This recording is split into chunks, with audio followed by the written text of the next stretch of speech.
Темирлан жана Афелия. Адаттагыдай эле силер биздин программадан көп пайдалуу маалыматтарды билип аласыңар. Бүгүн ишенбей, бүгүн силер эс аласыңар. Силерге жакшы маанай каалап, биз Эркетай программасын өр менен баштайбыз.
Башка нерселериңер жарабай калганда ыргытпастан силер деген болсо, мисалы калем салгыч жасасаңар болот.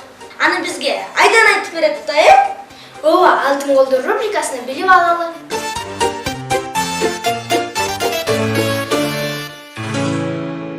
Салам достор, кутман кечиңер менен. Бүгүн адаттагыдай эле алтын колдор рубрикасында силер менен пайдалуу буюмдарды жасаганды үйрөнөбүз. Бул үчүн бизге Саадат эже жардам берет. Саламатсызбы, Саадат эже? Саламатсың Айдана. Саламатсыңарбы балдар? Мен бүгүн силерге мондай чачка таккан розадан жасалган резинканы бүгүн көрсөтүп бермекчимин. Айдананда баштадыкпы, э? Ооба. Бул гүлдү жасаш үчүн бизге эң биринчиден кызыл түстөгү фетра. Эгер ар түрдүү деле кылып койсок болот, бирок бүгүн биз кызыл фетраны алалы, кызылды. Анан бизге мындай үлгүсү керек, тегерекче. Мындан тегерекчеден биз 12 даананы чийип алабыз.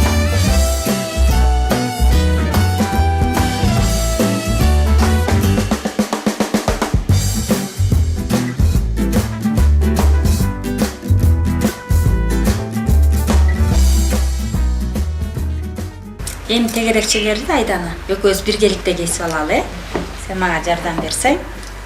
Экөөбүз тегерекчелерди тегиз кылып 12 даананы кесип алабыз.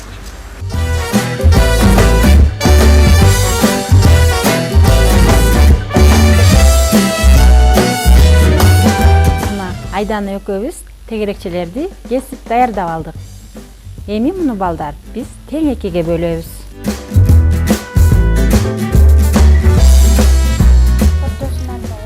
ооба ортосунан тең экиге бөлүп алабыз. Анткени бул биздин роза гүлдү жасаганга керек болот. Эгер тегерек болсо өтө кооз көрүнбөй калат, ошон үчүн биз тең экиге бөлүп алабыз. Мына тегерекчелерибизди тең экиге бөлүп алдык. Даяр.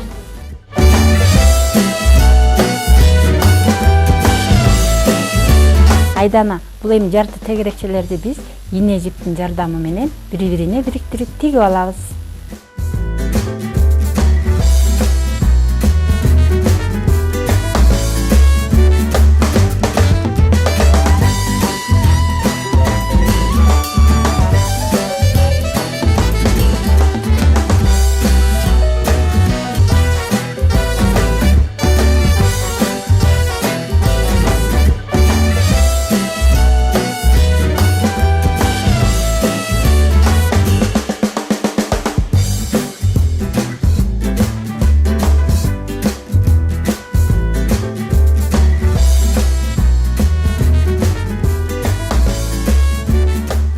Айдана биз жарты тегерекчелерди ийне жиптин жардамы менен тигип алдык. Эми биз бул тегерекчелерди тыкандык менен ороп баштайбыз.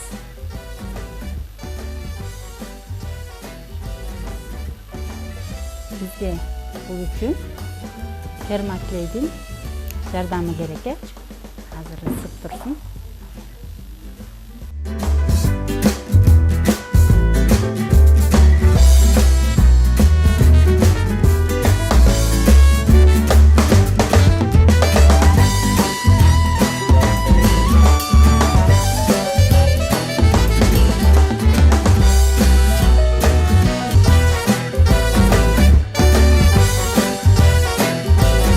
Biraz katı çaktı, karmak turалы.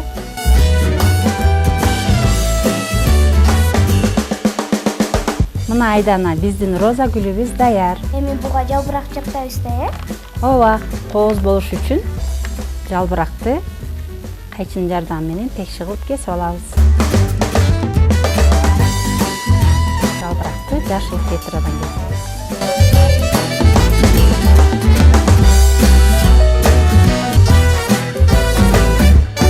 Эки жалбыракчаны кесип даяр кылып алдык. Эми бизге эң кичинекей 4 буруштук керек.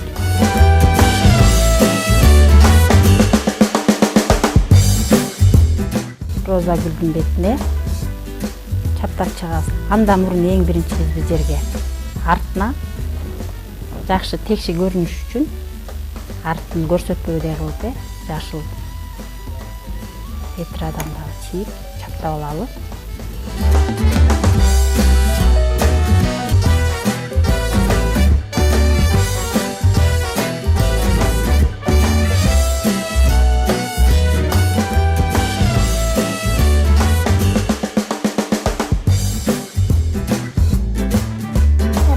Бул чыныгы гүлгө окшоп калды го? Туура айтасың, Айдана. Кол менен жасаган ар бир нерсе көзгө жакшы көрүнөт,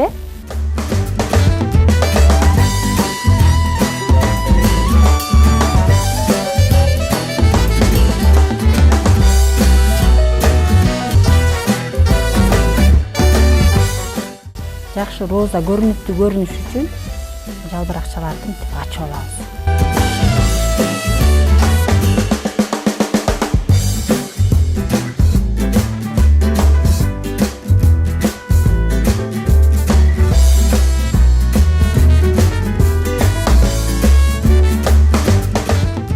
Эми Айдана, роза гүлүбүз мындан да кооз көрүнүш үчүн бизге шурулардын жардамы менен шүйдүрүмдү элестеткен шуруларды таап коелу.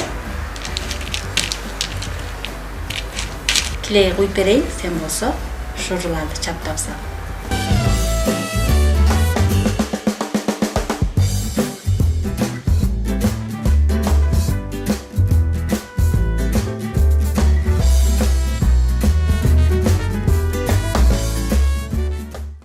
Мына Айдана, аз убакыттын ичинде биз чачка таккан роза гүлдөн жасалган резинканы жасап койдук. Көрдүңөрбү кыздар, биз дагы үй шартында ушундай кооз резинканы жасасак болот экен. Силер менен кийинки эфирден көрүшкөнчө сак саламатта тургула.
Алтын апам эске билет белем,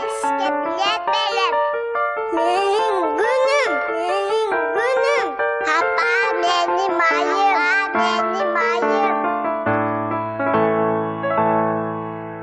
Конфеттердин көйнөгүн, көп жыйнап жүргөнүн.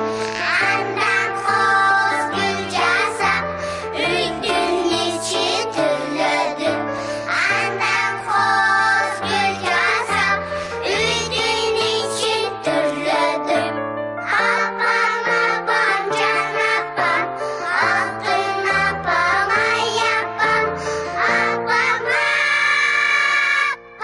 жан апам, алтын апам, ай апам. Апа, мен сени жакшы көрөм.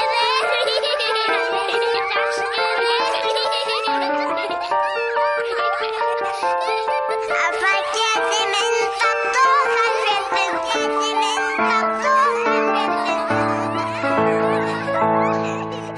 Көрүп күлдүн түрдүсүн, көзүң жайнап сүйүнсүн. Көпөлөгүм мен болсом, а сен житош күлүмсүн. Көпөлөгүм мен болсом, а сен житош күлүмсүн. Апам, жан апам, алтын апам, ай апам, жан апам, алтын апам, ай апам.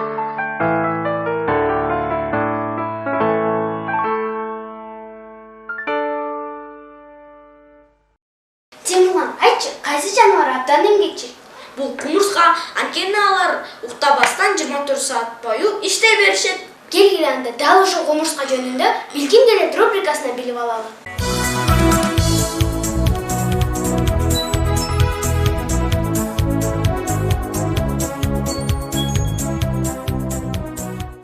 Кумурскалар эң байыркы курт кумурскалардын катарына кирет деп окумуштуулар изилдеп чыкты. Алар 130 миллион жыл мурун динозаврлардын заманында эле жашашкан. Бирок ал кезде өтө көп түрү болгон. Массалык сууктап, муз тоңуудан аман калгандары азыркы биздин көрүп жүргөн кумурскалар. Азыркы тапта жер жүзүндө кумурскалардын 12 000 түрү бар. Ал эми дүйнөдөгү жалпы саны 10 триллиондон ашат. Эң кичинекей кумурска 2 гана миллиметр, ал эми эң чоң деп эсептелгени 5 сантиметр. Кумурскалар лабиринт жолдон дагы үйүн таап кете алышат. Алар табылгасын алган соң дароо үйүн көздөй жүгүрүшөт. Орто жолдон бири-бирине жол берип, толеранттуулукту да абдан жакшы өздөштүрүшкөн. Алар маалымат алмашууну дагы жакшы билишет. Мисалы, тамактап уяга келген бир кумурска экинчи кумурскага тамактын дарегин айтып коет. Ошентип экинчи кумурска оңой эле таап барат. Мындай изилдөөнү жакында эле Россия дүйнөгө жар салды.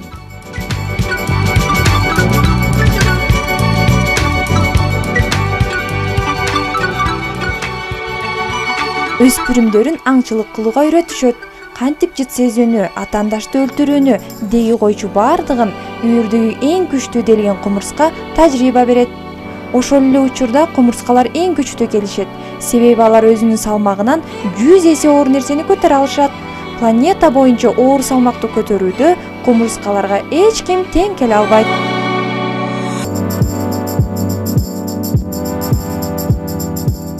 Кумурскалар эң кыйын архитекторлор десек жаңылышпайбыз. Себеби дээрлик кумурскалардын бардыгы куруучулук кесибин аябай жакшы билишет. 2015-жылы Россиянын Сибирь шаарындагы 2,5 метр болгон кумурсканын уюгун табышкан. Эң кызыгы, алардын да өздөрүнүн мыйзамдары бар.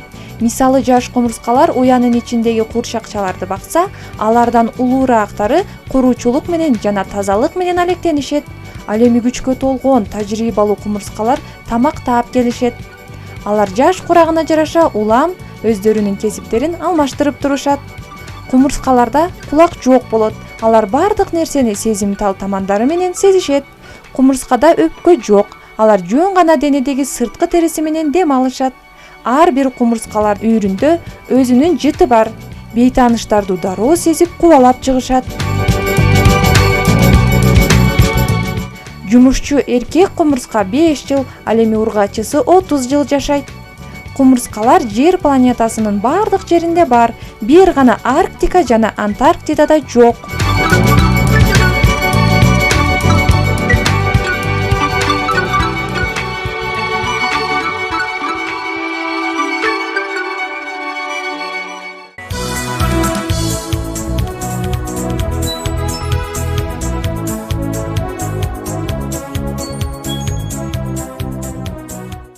Биздин эркетай көрсөтүүбүзгө кичинекей бөбөктөр ырлары менен келишти. Опа, достор, силер да таланттуусуңар, бизге кайрылгыла. Келгиле анда бала тили бал рубрикасын көрөлү.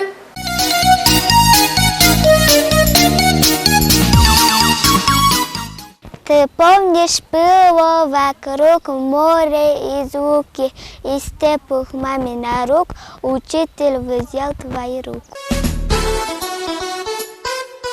Велосипед потащил куда-то паровоз, а дальше я его понес, он остался без колес. Нас научила азбука читать, слова на слоги разделять. Открыла нам тайны многих книг, к нему любой из нас привык.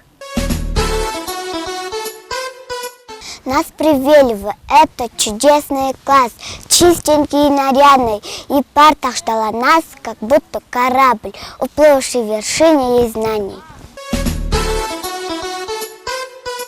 33 разные буквы мы узнали, не шучу, и поэтому, ребята, благодарны нашей азбуке.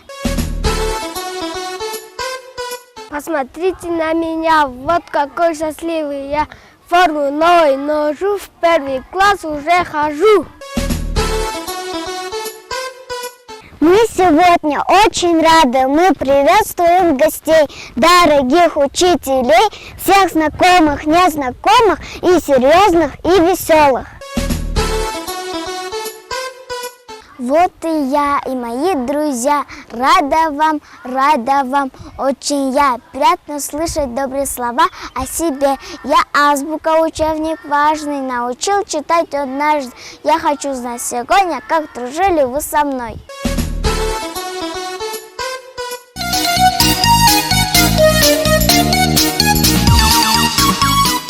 Достор, экранга жакын отургула. Азыр эфирде мультфильм болот.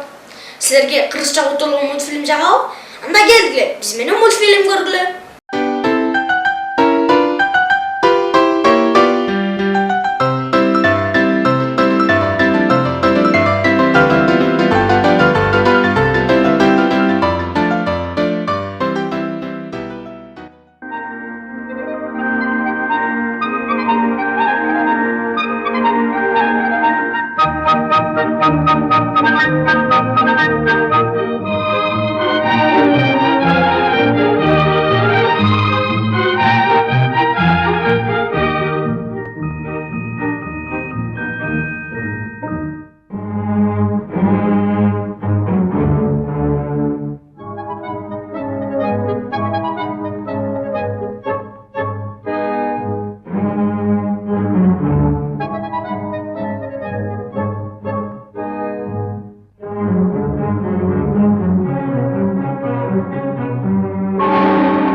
Улактарым, чунактарым, силерге сүт алып келди апаңар. Эшикти ачып койгулачы, апаңар сүт алып келди.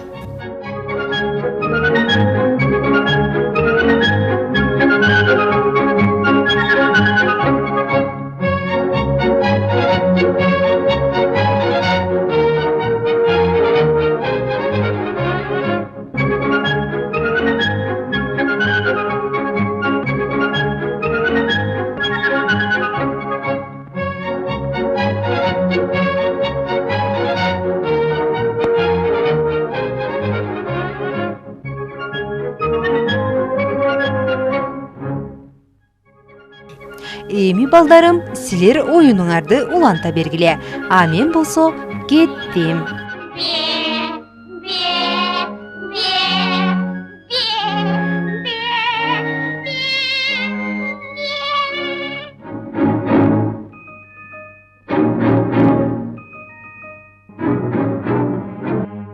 Биздин апабыз келди. Ким бул? Улактарым, чунактарым, силерге сүт алып апаңар келди. Эшикти ачып койгулачы. Апаңар сүт алып келди.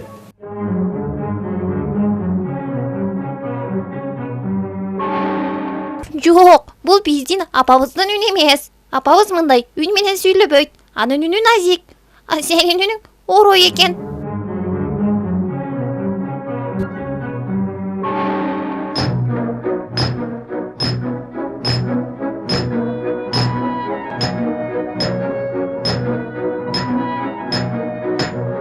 Манакей тоңкулдак, бул сенин жаңы тумшугуң. Кана, бир текшерип көрөлүчү. Чоң рахмат сизге устаке. Салам Көкжал. Кандай шамал айдап келип калдың? Тиштериң мокодубу? Кел курчутуп берейин. Жок устаке, андай эмес. Тишим дурус эле. А бирок мына тилим өзүмө жакпай жатат. Үнүм жоон. Орой коркунучтуу чыгат. Сүйлөсөм баары коркот. Сураныч, ушул тилимди жакшылап оңдоп берсең эле болгону. Эгер баары коркуп атса, макул, жаза берейин.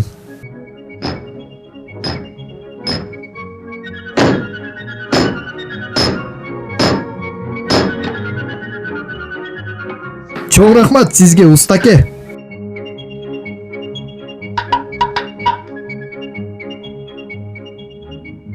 Улактарым, чунактарым, силерге сүт алып апаңар келди. Эшикти ачып койгула, апаңар сүт алып келди.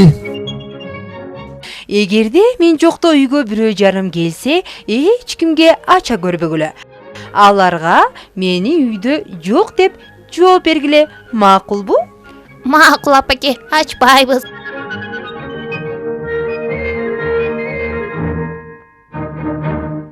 Улактарым, чунактарым, силерге сүт алып апаңар келди. Эшикти ачып койгула, апаңар сүт алып келди.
Сиз эмне себептен ыйлап жатасыз, эжекеси? Караңгүнай, кантип ыйлабайм? Карышкыр менин балдарымды уурдап кетти. Эми аларды кайдан табам? Ушул жалгыз аяк жол менен барасызда суунун боюнда Карышкырдын үйү бар.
Эмне болуп кетти, алаң көздөр? Карышкыр. Эмне дагы бирөөнү таарынттыбы? Ал үнүн ичкертип жасап алып, улактарды уурдап кетти. Ой, каракчы, азыр мен ага көрсөтпөсөмбү назигимди.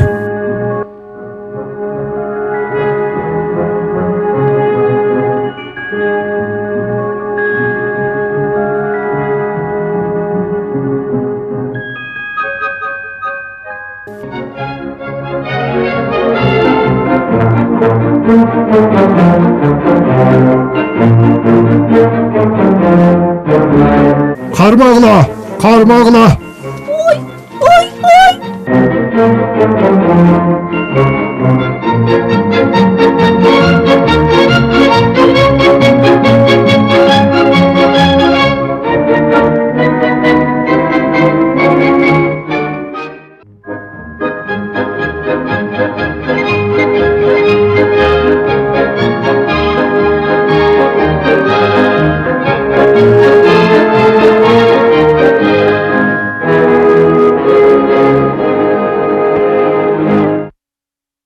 Достор, силерге мультфильм жактыбы? Мага дагы аябай жакты.